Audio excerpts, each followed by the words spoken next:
Hey, what's up? Pradeep here, Assistant Professor of Political Science, Government Law College, Ramanagara. Shout out to Dr. Uma Devi, Assistant Professor of Political Science, Government First Grade College, Vijayanagar, Bangalore. In this session, we will focus on a new topic called European Union. ಈ ಸಂಚಿಕೆಯಲ್ಲಿ ನಾವು European union ಅಥವಾ European ಒಕ್ಕೂಟದ ಬಗ್ಗೆ ಸಂಕ್ಷಿಪ್ತವಾಗಿ ಚರ್ಚೆ ಮಾಡೋಣ. The main focus of this particular session is divided into two parts. ಈ ಸೆಷನ್ ಅನ್ನು ನಾವು ಎರಡು ಭಾಗಗಳಾಗಿ ವಿಂಗಡಿಸಿದ್ದೇವೆ. ಮೊದಲನೇ ಭಾಗದಲ್ಲಿ in the first part we will see very briefly the origin and history of European Union. ಬಹಳ ಸಂಕ್ಷಿಪ್ತವಾಗಿ ಯುರೋಪಿಯನ್ ಒಕ್ಕೂಟ ಯಾವ ರೀತಿಯಲ್ಲಿ ಉಗಮವಾಯಿತು ಇದರ ಸಂಕ್ಷಿಪ್ತ ಇತಿಹಾಸವನ್ನು ನೋಡ್ತೀವಿ. ಎರಡನೇ ಭಾಗದಲ್ಲಿ we will look at the founding principles European Union. ಆರಂಭದ ಪ್ರಮುಖ ತತ್ವಗಳ ಬಗ್ಗೆ ನಾವು ಎರಡನೇ ಹಂತದಲ್ಲಿ ನೋಡ್ತೇವೆ. Let's begin. ಯುರೋಪಿಯನ್ ಒಕ್ಕೂಟ ಅಂದರೆ ಏನು? We also know that union means it's a sum of many components of sum of many parts. ಹಲವಾರು ಭಾಗಗಳು ಒಟ್ಟಿಗೆ ಬಂದಾಗ ಅದು ಒಕ್ಕೂಟವಾಗುತ್ತದೆ. ಅದಕ್ಕೆ ನಾವು ಯೂನಿಯನ್ ಅಂತ ಕರಿತೀವಿ. ಸಿಮಿಲರ್ಲಿ, ಹೆಸರೇ ಸೂಚಿಸುವಂತೆ European Union is a geopolitical entity covering a large portions of European continent. It is founded upon numerous treaties and has undergone expansion that have taken it from 6 member states to 28. A majority of the states are in Europe. Europe ಒಕ್ಕೂಟ ಎಂಬುದು ಭೌಗೋಳಿಕ ರಾಜಕೀಯ ಪರಿಕಲ್ಪನೆಯಿಂದ ಬಂದಿರುವಂತಹ ಒಂದು ಒಗ್ಗಟ್ಟಿನ ಸಂಘ. ಇದು ಪ್ರಮುಖವಾಗಿ ಯುರೋಪ್ ಖಂಡದ ರಾಷ್ಟ್ರಗಳು ಸೇರಿಕೊಂಡು ಒಂದು ವಿಶೇಷವಾಗಿರುವಂಥ ಸಂಘಟನೆನ ಕಟ್ಕೊಂಡಿದ್ದಾರೆ. ಆರಂಭದಲ್ಲಿ 2 ರಾಷ್ಟ್ರಗಳಿತ್ತು, ನಂತರದಲ್ಲಿ 6 ರಾಷ್ಟ್ರಗಳಾಯಿತು. ಇವತ್ತು ಪ್ರಸ್ತುತ ಸಮಯದಲ್ಲಿ there are 27 member states. We will quickly take a look at the data. European Union is a political and economic union of 27 member states that are located primarily in Europe. Its members have a combined area of 4233,255.3 kilometers. ಒಟ್ಟು 27 ರಾಷ್ಟ್ರಗಳು ಇರುವಂತಹ ಒಕ್ಕೂಟ.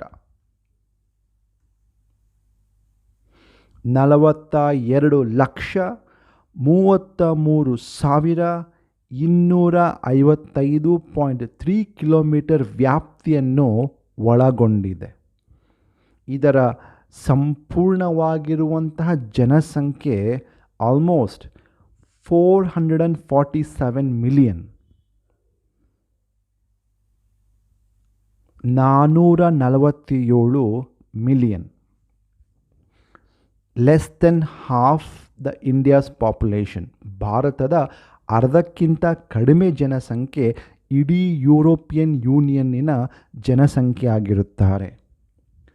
European Union policies aim to ensure the free movement of people, goods, service and capital within the internal market. ವಿಶೇಷ ಅಂದರೆ European ಯೂನಿಯನಿನ ಯೋಜನೆ ಯಾವ ಥರ ಇದೆ ಅಂದರೆ, ಈ ಒಕ್ಕೂಟದಲ್ಲಿರುವಂಥ 27 ರಾಷ್ಟ್ರಗಳ ನಡುವೆ ಪ್ರಜೆಗಳು ಸುಗಮವಾಗಿ ಅಡಚಣೆ ಇಲ್ಲದೆ ಸಾಗ್ಬೋದು. Not only the people but also goods, services and capital ಎಲ್ಲವೂ ಕೂಡ ಆಂತರಿಕವಾಗಿ ಆರಾಮಾಗಿ ಸಾಗ್ಬೋದು. ಆಲ್ಮೋಸ್ಟ್ ನಮ್ಮ ದೇಶದಲ್ಲಿ ನಾವು ಯಾವ ರೀತಿಯಾಗಿ ಒಂದು ರಾಜ್ಯದಿಂದ ಒಂದು ರಾಜ್ಯಕ್ಕೆ ನಿರ್ಬಂಧನೆಯಿಲ್ಲದೆ ಸಾಕ್ತೀವೋ ಅದೇ ರೀತಿ ಇಡೀ ಯುರೋಪ್ನಲ್ಲಿ ಈ ಜನರು ಗುಡ್ಸ್ ಮತ್ತು ಸರ್ವಿಸಸ್ ಮತ್ತು ಹಣಕಾಸು ಆರಾಮಾಗಿ ಸುಲಭವಾಗಿ ಸಾಗ್ಬೋದು. Passport controls have been abolished for travels which within the sanction area. European ಯೂನಿಯನ್ನಲ್ಲಿ ಒಂದು ಸೆನ್ಷನ್ ಏರಿಯಾ ಅಂತ ಮಾಡ್ಕೊಂಡಿದ್ದಾರೆ. ಈ ಸೆನ್ಷನ್ ಏರಿಯಾ ಅಂತ ಹೇಳಿದ್ರೆ ಒಂದೇ ಒಂದು ಪಾಸ್ಪೋರ್ಟ್ ಇದ್ದರೆ ಸಾಕು. ಅಫ್ಕೋರ್ಸ್ ಹೊರಗಡೆ ಇದ್ದವ್ರಿಗೆ ಪಾಸ್ಪೋರ್ಟ್ ಅವಶ್ಯಕತೆ ಇದೆ. ಇನ್ ಕೇಸ್ ನಾವು ಭಾರತದಿಂದ ಯುರೋಪ್ಗೆ ಹೋಗ್ತಿದ್ರೆ ನಮಗೆ ಸೆನ್ಷನ್ ಪಾಸ್ಪೋರ್ಟ್ ಅಂತ ಕೊಡ್ತಾರೆ. ಆ ಸೆನ್ಷನ್ ಪಾಸ್ಪೋರ್ಟ್ ಒಂದಿದ್ರೆ ಸಾಕು, ಎಲ್ಲವೂ ಕೂಡ ಭಾಳ ಆರಾಮವಾಗಿ 27 ದೇಶದಲ್ಲೂ ಕೂಡ ನಾವು ಸುತ್ಕೊಂಡ್ಬರ್ಬೋದು ವಿತೌಟ್ ಹ್ಯಾವಿಂಗ್ ಎನಿ ರಿಸ್ಟ್ರಿಕ್ಷನ್ಸ್. ಹಾಗೆ ಒಳಗಿರುವಂತಹ ಯುರೋಪಿಯನ್ ಯೂನಿಯನ್ ಇರುವಂತಹ ಪ್ರಜೆಗಳು ಭಾಳ ಸುಲಭವಾಗಿ ಪಾಸ್ಪೋರ್ಟ್ ಇಲ್ಲದೆ ಅವರು ಟ್ರಾವೆಲ್ ಮಾಡ್ಬೋದು. A monetary union was established in 1999, coming into full force in 2002. And is composed of 19 new members which use the euro currency. ಒಂದೇ ಒಂದು ಕರೆನ್ಸಿ ಇರುವಂತಹ ಒಕ್ಕೂಟ ಇಡೀ ವಿಶ್ವದಲ್ಲಿ ಯುರೋಪಿಯನ್ ಯೂನಿಯನ್. ಈ ಎಲ್ಲ ರಾಷ್ಟ್ರಗಳಲ್ಲೂ ಕೂಡ ಒಂದೇ ನಾಣ್ಯ, ಒಂದೇ ಕರೆನ್ಸಿ, ಅದೇ euro. Headquarters of European Union is in Brussels. ಬೆಲ್ಜಿಯಮಿನ ರಾಜಧಾನಿಯಾಗಿರುವಂಥ ಬ್ರಝಲ್ಲು ಯುರೋಪಿಯನ್ ಯೂನಿಯನ್ನಿನ ಹೆಡ್ ಕ್ವಾರ್ಟರ್ಸ್ ಆಗಿದೆ. 27 ಸದಸ್ಯ ರಾಷ್ಟ್ರಗಳಿದ್ದಾವೆ. ಇದು ಭಾಳ ಸಂಕ್ಷಿಪ್ತವಾಗಿರುವಂತಹ ಪ್ರಸ್ತುತ ಸಮಯದ ಅಂಕಿ ಅಂಶಗಳು. These are the present statistics of European union. We can see various stages of development when the concept of European nation or European unisys has given rise and culminating in the present European Union. The whole concept can be understood with various historical phases. ಈ European union ಎಂಬ ಪರಿಕಲ್ಪನೆ ಎಲ್ಲ ರಾಷ್ಟ್ರಗಳು ಒಟ್ಟಾಗಿ ಬಂದು ಒಂದು ಕೇಂದ್ರವಾಗಿ ಕಾರ್ಯನಿರ್ವಹಿಸ್ಬೋದು ಎಂಬ ಪರಿಕಲ್ಪನೆ ನಾವು ಹಲವಾರು ಇತಿಹಾಸದ ಮೈಲಿಗಲ್ಲಿನ ಮೂಲಕ ನೋಡಬಹುದು. ಮೊದಲನೇ ಹಂತದಲ್ಲಿ 1945ಕ್ಕಿಂತ ಮುಂಚಿತವಾಗಿ ಏನಿತ್ತು? What was there before 1945? In the second, the establishment of ECSC, European Coal and Steel Community establish ಆಗುವಂಥದ್ದು, especially during the treaty of Rome. ಅದು ಎರಡನೇ ಹಂತ. ಮೂರನೇ ಹಂತದಲ್ಲಿ 3 ಪ್ರಮುಖವಾಗಿರುವಂತಹ ಕಮಿಟಿಗಳ ಸ್ಥಾಪನೆ ಆಗುತ್ತೆ.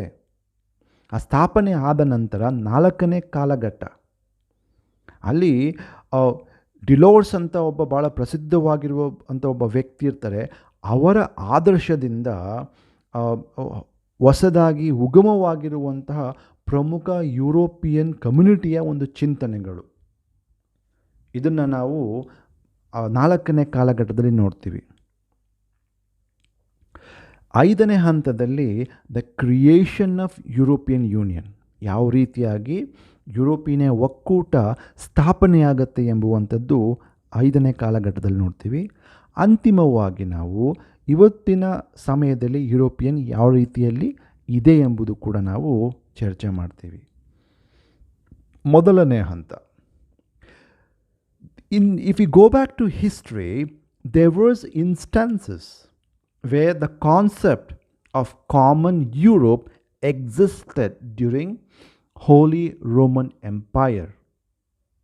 ಹೋಲಿ ರೋಮನ್ ಎಂಪೈರಿನ ಚಿಂತನೆಯಲ್ಲಿ ನಾವು ಸಂಪೂರ್ಣವಾಗಿ ಯುರೋಪ್ ಎಂಬ ಒಂದು ಜಾಗ್ರಫಿಕಲ್ ಎಕ್ಸ್ಪ್ರೆಷನ್ ಏನಿತ್ತು ಅದು ಒಂದು ಸಾರ್ವಭೌಮಕ್ಕೆ ಅಥವಾ ಒಂದು ಸರ್ವಾಧಿಕಾರಿಯ ಅಡಿಯಲ್ಲಿ ಬರಬಹುದು ಎಂಬ ಪರಿಕಲ್ಪನೆ ನಾವು ಸುಮಾರು 1,000 ವರ್ಷಗಳ ಹಿಂದೆ ನಾವು ನೋಡ್ತೀವಿ.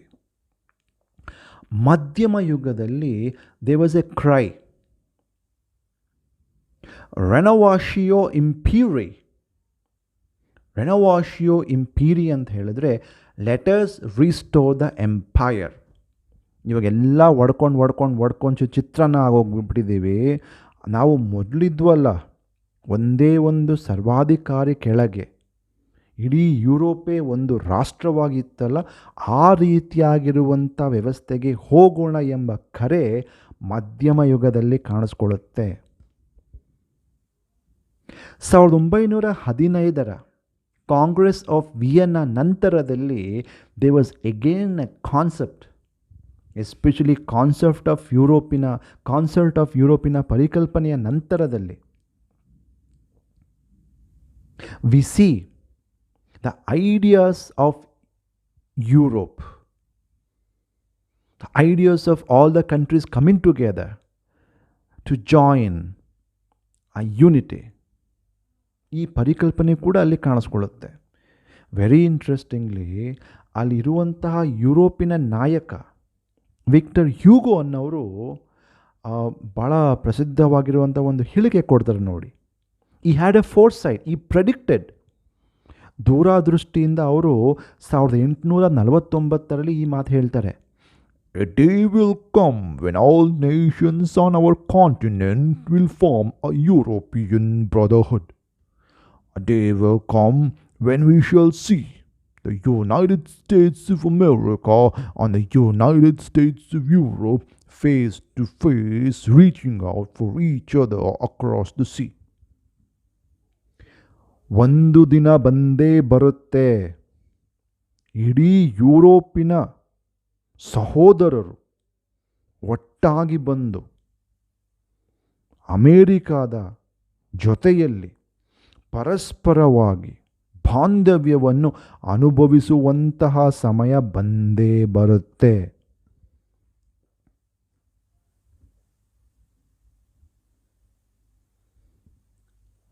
ಸಾವಿರದ 1945 ನಂತರ, if you look at the trajectory, we saw the founding of council of Europe.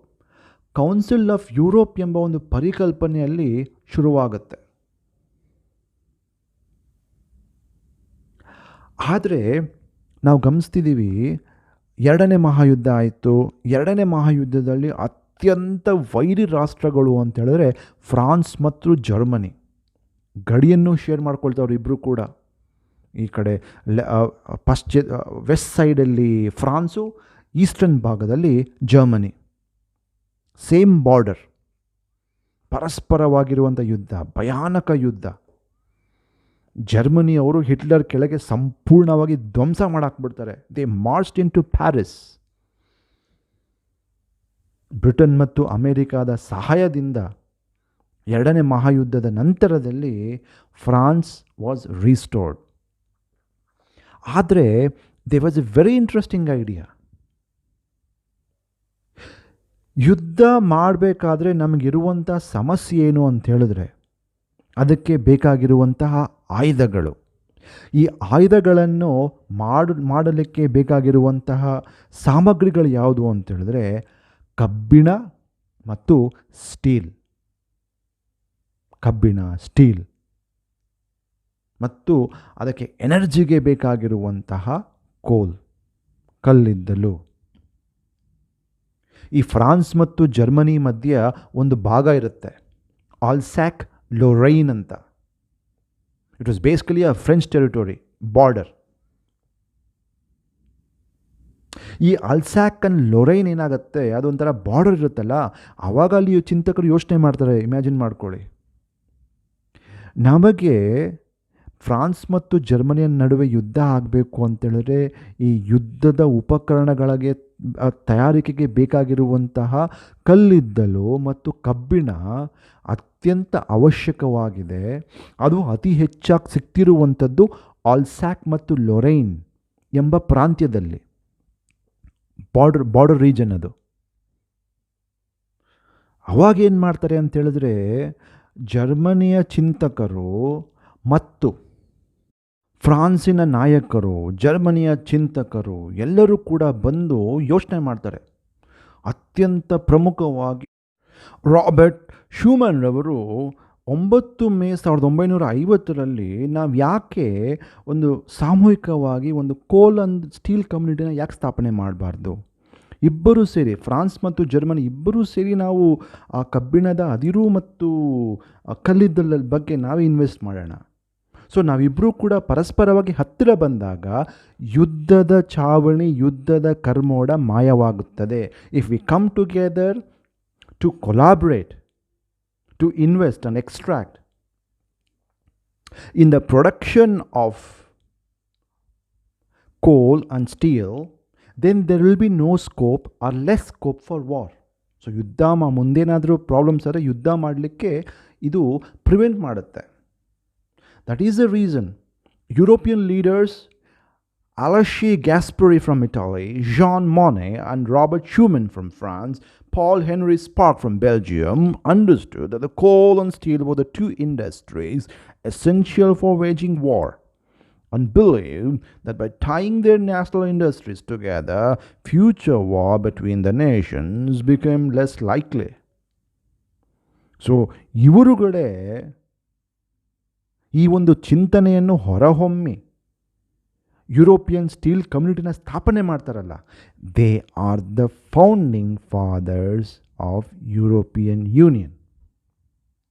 Alcide Gasperi, Jean Monnet, Robert Schuman and Paul Henry Spaak. ಇದಾದ ನಂತರದಲ್ಲಿ ದೇ ವೆಂಟ್ ಅಹೆಡ್. ಇನ್ನೇನಾದರೂ ಮಾಡ್ಬೋದು, ಬರೀ ಕೇವಲ ಒಂದು ಕಬ್ಬಿಣ ಹದಿರದ ಇಂಡಸ್ಟ್ರೀಸ್ ಮಾಡ್ಕೊಂಡು ನಾವು ಮತ್ತು ನೀವು ಒಟ್ಟಿಗಿದ್ರೆ ಸಾಲದು. We need to include the whole Europe into this. Let us bring in more countries. So they started something called as European Community, European Atomic Energy Community. So ಇಲ್ಲಿ ನಾವು 3 ಕಮ್ಯುನಿಟಿಗಳನ್ನ ನಾವು ನೋಡ್ತೀವಿ. 3 ಕೇಂದ್ರಗಳು, 3 ಆಧಾರ ಸ್ತಂಭಗಳು. ಯಾವುದು ಅಂದರೆ European coal and steel community ಈಗಾಗಲೇ establish ಆಗೋಗಿದೆ. ಯುರೋಪಿಯನ್ ಎಕನಾಮಿಕ್ ಕಮ್ಯುನಿಟಿ ಆರ್ಥಿಕ ಕಮ್ಯುನಿಟಿ ಆಗಿರುತ್ತೆ. 3ನೇದು atomic energy community, or it is also called as Euratom. ಅರ್ಥವ್ಯವಸ್ಥೆಗೆ ಸಂಬಂಧಪಟ್ಟಂಥ ಒಂದು ಕಮ್ಯುನಿಟಿ, ಅಣು ಉತ್ಪಾದನೆಗೆ ಸಂಬಂಧಪಟ್ಟಂತೆ ಮತ್ತೊಂದು ಕಮ್ಯುನಿಟಿ.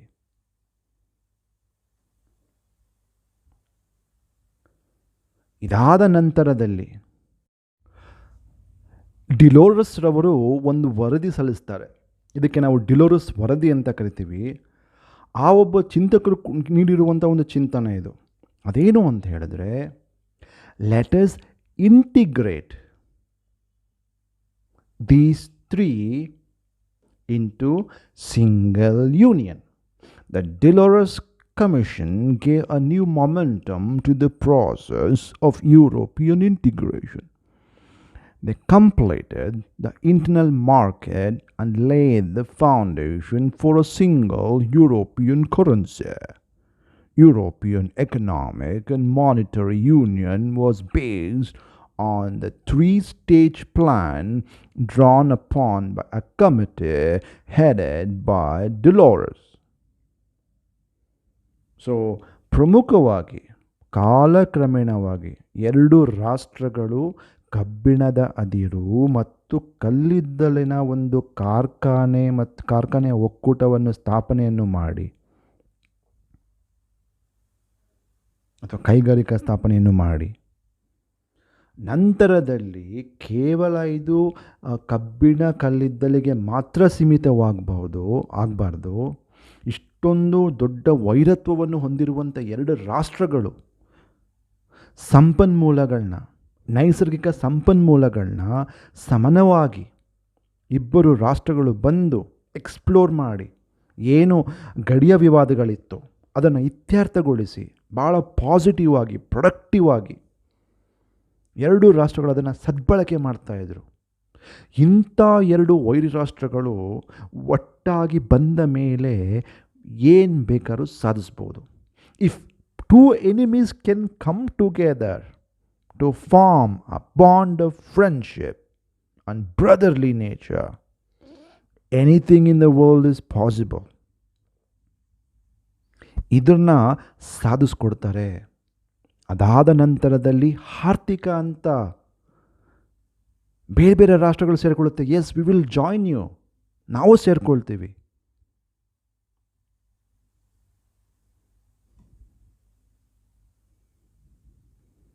ಒಂದೊಂದಾಗಿ ಬಂದು ರಾಷ್ಟ್ರಗಳು ಸೇರ್ಕೊಳ್ಳೋಕ್ಕೆ ಶುರು ಮಾಡ್ತಾರೆ. Belgium, France, Italy, Luxembourg, Netherland, West Germany 1957ರಲ್ಲಿ ಟ್ರೀಟಿ ಆಫ್ ರೋಮಿನ ಮೂಲಕ ಒಳಗೆ ಸೇರ್ಕೊಳ್ತಾರೆ. ಕಾಲ ಕ್ರಮೇಣವಾಗಿ ಇನ್ನೂ ಹಲವು ರಾಷ್ಟ್ರಗಳು ಎಂಟ್ರಿ ಕೊಡುತ್ತೆ. 1973ರ ಅವಧಿಯಲ್ಲಿ ಡೆನ್ಮಾರ್ಕ್ ಸೇರಿಕೊಳ್ಳುತ್ತೆ. ನಂತರದಲ್ಲಿ ಐರ್ಲ್ಯಾಂಡು, ಯುನೈಟೆಡ್ ಕಿಂಗ್ಡಮ್ಮು, ನಾರ್ವೆ, ಗ್ರೀಸು, ಆ ಮೂಲಲ್ಲಿದ್ದಂತಹ ಪೋರ್ಚುಗಲ್ಲು, ಸ್ಪೇನು ಎಲ್ಲವೂ ಕೂಡ ಸೇರಿಕೊಳ್ಳುತ್ತೆ. ಸೊ ಹೀಗೆ ಒಂದೊಂದಾಗಿ ಸೇರಿಕೊಂಡು ಯುರೋಪಿಯನ್ ಕಮ್ಯುನಿಟಿ ಏನಿತ್ತು ಅದನ್ನು ಉದ್ಧಾರಗೊಳಿಸಲಿಕ್ಕೆ ಮುಂದಾಗ್ತವೆ. The credit lies with France and Germany.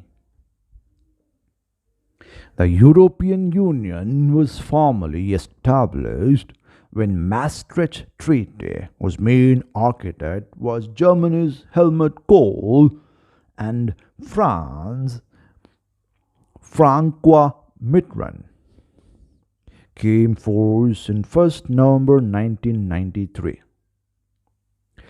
ಈ ಹೆಲ್ಮೆಟ್ ಕೋಲ್ ಮತ್ತು ಫ್ರಾಂಕ್ವಾ ಮಿತ್ರಾನ್ ರವರು 1993ರಲ್ಲಿ ಅಫಿಷಿಯಲ್ ಆಗಿ ಫಾರ್ಮಲ್ ಆಗಿ ಮ್ಯಾಸ್ಟ್ರಿಚ್ ಒಪ್ಪಂದದಿಂದ ಯುರೋಪಿಯನ್ ಯೂನಿಯನ್ನನ್ನು ಸ್ಥಾಪನೆ ಮಾಡ್ತಾರೆ.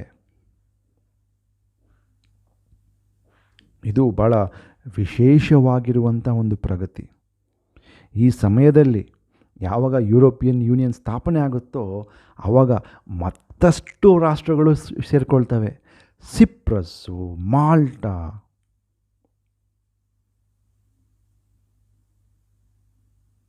ನಂತರದಲ್ಲಿ ಆಸ್ಟ್ರಿಯಾ, ಫಿನ್ಲ್ಯಾಂಡ್, ಸ್ವೀಡನ್ ಎಲ್ಲವೂ ಕೂಡ ಸೇರಿಕೊಳ್ಳುತ್ತೆ. ಇನ್ 2002 2002ರಲ್ಲಿ ನೋಡಿ, ನಾಟ್ ಟೂ ಲಾಂಗ್ ಎಗೋ, ಕೇವಲ 20 ವರ್ಷಗಳೂ ಆಗಿಲ್ಲ, ದೇ ಇಂಟ್ರಡ್ಯೂಸ್ ಕಾಮನ್ ಕರೆನ್ಸಿ. ಒಂದು ರಾಷ್ಟ್ರೀಯತೆಗೆ ಅತ್ಯಂತ ಅಮೂಲ್ಯವಾಗಿರುವಂತಹ ಐಡೆಂಟಿಫಿಕೇಷನ್ ಏನು ಅಂತ ಹೇಳಿದ್ರೆ ಅದು ರಾಷ್ಟ್ರೀಯ ಕರೆನ್ಸಿ. ಅದು ನಮ್ಮ ಐಡೆಂಟಿಟಿ ಆಗಿರುತ್ತೆ. ಬಟ್ ಆದರೆ ಯುರೋಪ್ನಲ್ಲಿ ರಾಷ್ಟ್ರಗಳು ತಮ್ಮ ಒಂದು ಕರೆನ್ಸಿನ ಹೊರತುಪಡಿಸಿ they adopted a common currency.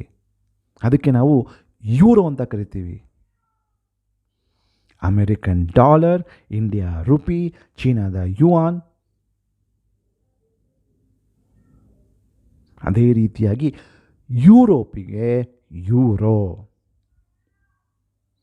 On December 1, 2009, the Lisbon Treaty entered into force and reformed many aspects of EU. In particular, it changed the legal structure of the European Union, merging the EU three-pillar system into a single legal entity.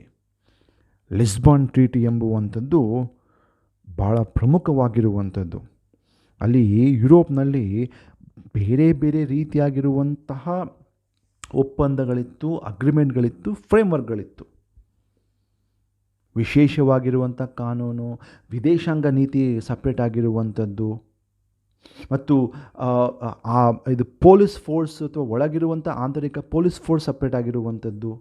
But ಆದರೆ ಇದೇನು ಮಾಡ್ತು ಅಂತ ಹೇಳಿದ್ರೆ, Lisbon ಒಪ್ಪಂದ ಈ ಮೂರು ಅಂಶಗಳನ್ನು merge ಮಾಡಾಕ್ಬಿಡ್ತು. Almost like a country.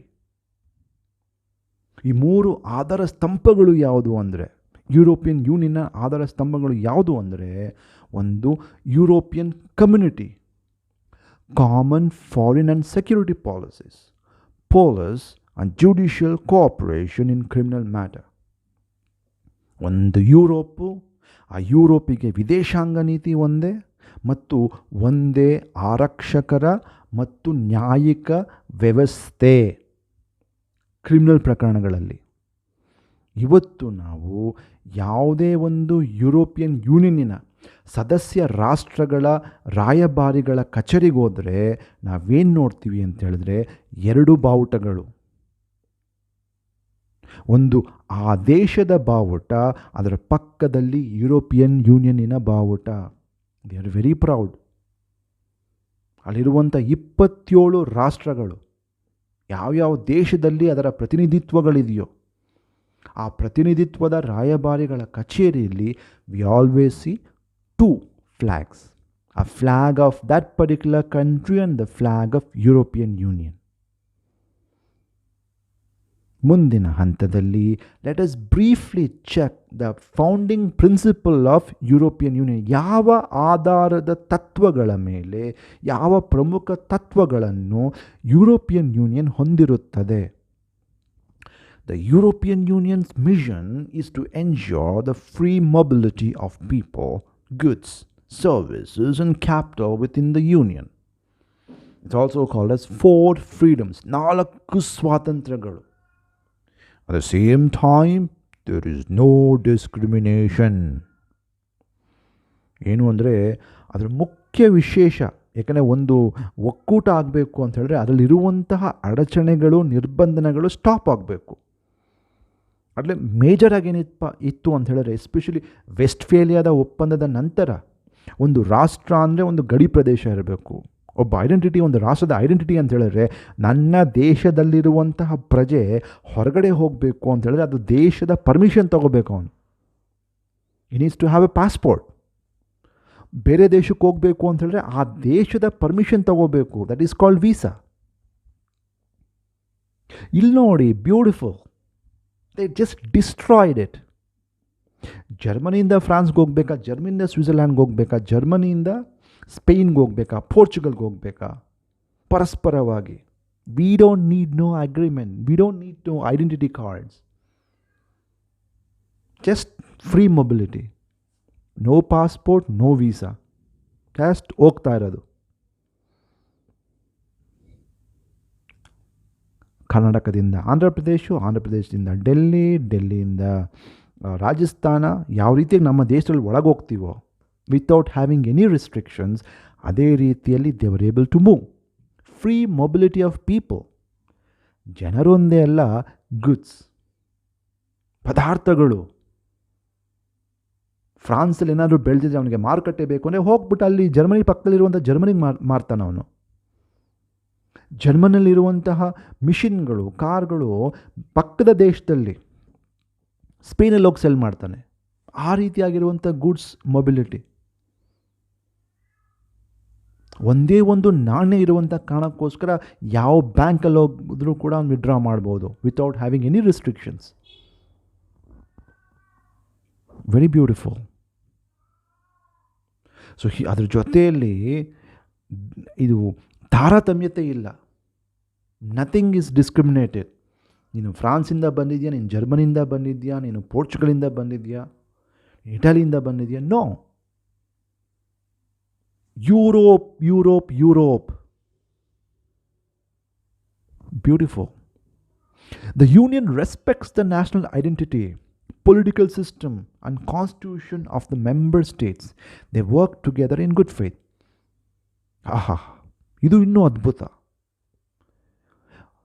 ಪ್ರತಿಯೊಬ್ಬ ಪ್ರಜೆಗೂ ತನ್ನ ರಾಷ್ಟ್ರದ ಬಗ್ಗೆ ಗೌರವ ಇರುತ್ತೆ, ಅಭಿಮಾನ ಇರುತ್ತೆ. They don't want to give up their national identity. If I want to be a French man, I want to be a French man. If I want to be a German, I want to be a German. ಅದು ಅವನು ರಾಷ್ಟ್ರೀಯ identity ಬಿಟ್ಕೊಡಕ್ಕೆ ಸಾಧ್ಯ ಇಲ್ಲ ಅವನ ಕೈಯಲ್ಲಿ. ಒಳಗಿರುವಂಥ ಆಂತರಿಕ ರಾಜಕೀಯ ವ್ಯವಸ್ಥೆನೂ ಕೂಡ ಹಾಗೆ ಇರುತ್ತೆ. ತಮ್ಮದೇ ಆಗಿರೋ ಸಂವಿಧಾನ, ತಮ್ಮದೇ ಆಗಿರೋ ನ್ಯಾಯಿಕ ವ್ಯವಸ್ಥೆಗಳು, ತಮ್ಮ ರಾಷ್ಟ್ರೀಯತೆ ಎಲ್ಲವೂ ಕೂಡ ಇದೆ. ಬಟ್ ಆದರೂ ಕೂಡ despite these differences they come together to achieve something much more greater. There is a power in union. The judgment of European Court of Justice overrides the law of the member states. Again, very interesting concept. ಇದನ್ನೆಲ್ಲ ಹೇಗೆ ಒಪ್ಕೊಂಡ್ರಪ್ಪ ಅವರೆಲ್ಲ? Amazing. ತಮ್ಮ ರಾಷ್ಟ್ರದೊಳಗೆ ಏನೇ ಒಂದು ನ್ಯಾಯಿಕ ವ್ಯವಸ್ಥೆಗಳಿದ್ರೂ ಕೂಡ ಎಲ್ಲದಕ್ಕಿಂತ supreme court ಥರ European court of justice ಅಂತ ಇದೆ.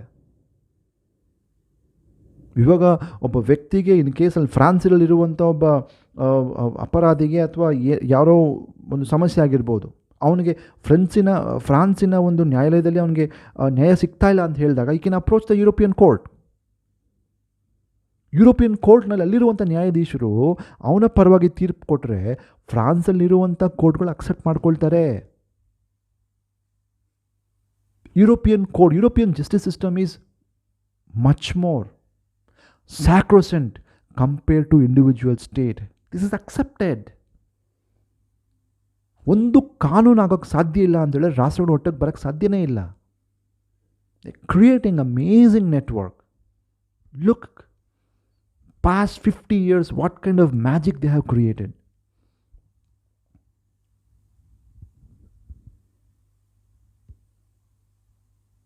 All activities is based on democracy, which must be respected all times. ನಿರಂಕುಶತ್ವ ಅಲ್ಲ, ಅಟೋಕ್ರಸಿ ಇಲ್ಲ, ಟೊಟಾಲಿಟೇರಿಯನಿಸಮ್ ಇಲ್ಲ, ಫ್ಯಾಸಿಸಮ್ ಇಲ್ಲ, ನಾಜಿಸಮ್ ಇಲ್ಲ. ಪ್ಯೂರ್ ಪ್ರಜಾಪ್ರಭುತ್ವ. We will talk, we will discuss, we will negotiate. In case if you have any misunderstanding, we will sit and discuss and solve it.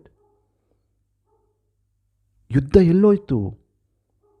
ಸಾವಿರಾರು ವರ್ಷಗಳಿಂದ ನಿರಂತರವಾಗಿ ಯುದ್ಧ ಮಾಡ್ತಿರುವಂಥ ಒಂದು ಪ್ರದೇಶ ಇವತ್ತು ಒಟ್ಟಾಗಿ ಬಂದು ವಿಶ್ವ ಈ ಥರ ಇರಬೇಕು ಅಂತ ನೋಡಿಸ್ಕೊಟ್ಟಿದೆ ಅಂತ ಹೇಳಿದ್ರೆ that is European union. The principles of how the European Union operates are defined in the treaty is also known as Treaty of Lisbon. ಅದೇ ಟ್ರೀಟಿ ಆಫ್ ಲಿಸ್ಬನ್ ಏನಪ್ಪ ಹೇಳುತ್ತೆ ಅಂತ ಹೇಳಿದ್ರೆ ಆ ಮೂರು ಪ್ರಮುಖವಾಗಿರುವಂಥ ಕಮಿಟಿಗಳು ಒಟ್ಟಾಗಿ ಬಂದು ವಿದೇಶಾಂಗ ನೀತಿ, ಕ್ರಿಮಿನಲ್ ಜಸ್ಟಿಸ್ ಸಿಸ್ಟಮ್ಗೆ ಸಂಬಂಧಪಟ್ಟಂತೆ ಒಂದು ಆರಕ್ಷಕರ ಒಂದು ಕಾನೂನುಗಳು,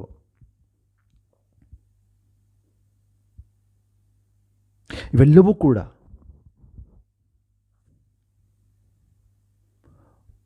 ಒಂದು ರೀತಿಯಲ್ಲಿ ಅತ್ಯಂತ ಉನ್ನತ ಮಟ್ಟದಲ್ಲಿ ಕಾರ್ಯನಿರ್ವಹಣೆ ಆಗ್ತಾ ಇದೆ. The rights guaranteed and the obligation imposed by European Union are recorded in the Charter of Fundamental Rights, which is a fixed part of the treaty. ಪ್ರತಿಯೊಬ್ಬರಿಗೂ ಕೂಡ, ಪ್ರತಿಯೊಂದು ರಾಷ್ಟ್ರದ ಪ್ರಜೆಗಳಿಗೂ ಕೂಡ, ಇಡೀ ಯುರೋಪಿನ ಸದಸ್ಯರಿಗೂ ಕೂಡ ಎಲ್ಲರಿಗೂ ಕೂಡ ಮೂಲಭೂತ ಹಕ್ಕುಗಳು ದೊರಕಿದೆ. It is a part of the Charter of Fundamental Rights.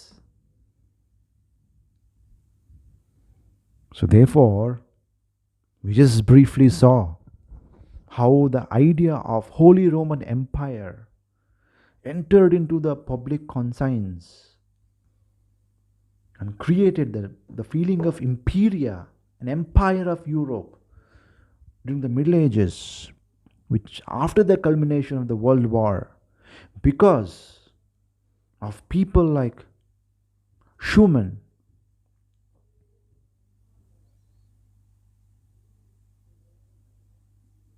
Monet, Giuseppe,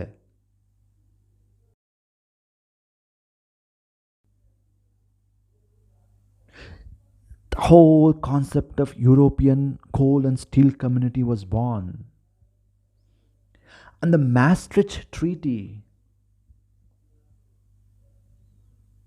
especially the German Helmut Kohl and the French Francois Mitterrand in November 1993, they helped formalize the community into a union. ಅದಾದ ನಂತರದಲ್ಲಿ ಮೂರು ಪ್ರಮುಖವಾಗಿರುವಂಥ ಆಧಾರ ಸ್ತಂಭಗಳು: European community, ವಿದೇಶಾಂಗ ನೀತಿಗೆ ಸಂಬಂಧಪಟ್ಟಂಥ community, ಮತ್ತು ಆರಕ್ಷಕರು ಮತ್ತು criminal justice system ಎಲ್ಲವನ್ನೂ ಕೂಡ ಒಟ್ಟಾಗಿ ಮಾಡುವಂಥದ್ದು. ಡೆಲೋರ್ಸ್ ರಿಪೋರ್ಟಿನ ವರದಿ ಪ್ರಕಾರ ಸಿಂಗಲ್ ಕರೆನ್ಸಿ ಆಗತ್ತೆ ಯುರೋ. ಸೊ ಹೀಗೆ 6 ರಾಷ್ಟ್ರಗಳಿಂದ ಉಗಮವಾದಂತಹ ಯುರೋಪಿಯನ್ ಕಮ್ಯುನಿಟಿ ಇವತ್ತು 27 ರಾಷ್ಟ್ರಗಳನ್ನು ಹೊಂದಿರುವಂತಹ ವಿಶ್ವದ ಅತ್ಯಂತ ಯಶಸ್ಸಾಗಿ ಕಂಡುಬಂದಂತಹ ಭವ್ಯ ಪ್ರಾದೇಶಿಕ ಒಕ್ಕೂಟವಾಗಿ ವಿಶ್ವದಲ್ಲಿ ಕಾಣಿಸ್ತಾ ಇದೆ. ಇನ್ನಷ್ಟು ವಿಚಾರಗಳೊಂದಿಗೆ ಮತ್ತೆ ಭೇಟಿಯಾಗೋಣ. ನಮಸ್ಕಾರ.